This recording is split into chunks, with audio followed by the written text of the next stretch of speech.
No, it's an interesting space. I mean, we always recommend it. I think we've touched on that before, and we see the value in it because there's risk there. And so, is there any innovation coming in the environment and environmental space around, how we do things? Yeah, I think that these days it's not just a case of you just need to remove all the soil and get it totally clean. There's a number of different innovative ways that the site can, depending on what you want to use the site for, that you can sort of clean and remediate the soil in situ or get it to a level that it needs to be, depending on the land use.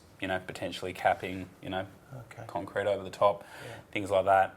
Again, a lot of it has to do with the end land use and what you want to do with it. The strategy around it all, But again, that then becomes a risk for the future buyer that, if that's what you've done with it, then, the next person that comes on and buys it doesn't know it, just looks at it as a concrete slab. Well, it's got to come back to the dollar at the end of the day. And, I think, as you mentioned in the last time we saw each other, about a remediation costing twice the value of what they paid for the land.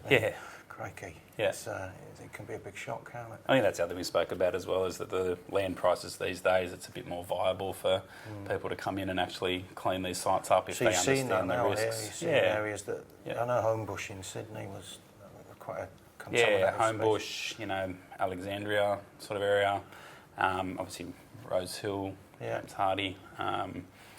Even old landfills as well. Obviously, that's a potential risk. A lot of times, grass has just sort of grown over those, and there's issues that come with that, with gases as well. It's not just the contamination of the soil. Yeah. So, again, a lot of it has to do with understanding what's the history of the site, what's there, and a lot of times it's not obviously apparent just from having a walk around the site. No, that's good. That's interesting.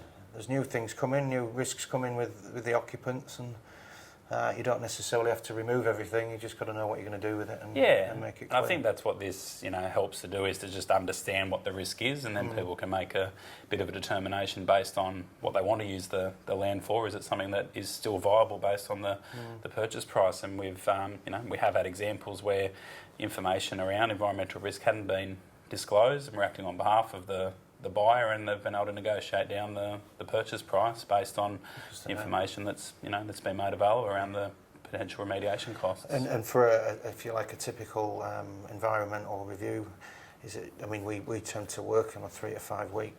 It's pretty much the same for you guys, isn't it? Yeah, I think most of the DD stuff we do needs to be turned around in about 2 weeks. So some of the searches from government agencies take about that 10 days. We need to be engaged pretty early in the piece to meet those time frames. But things like if we're doing soil testing, standard turnaround's 5 days. We can get most of those turned around a little bit quicker if needed, and we generally try and do a draft report in that initial DD phase, and then if any of the other reports come through afterwards, we'll include them in the final report. It's quick moving, I know that, and we work with you guys a lot, so it's great. Enjoy that. Yeah.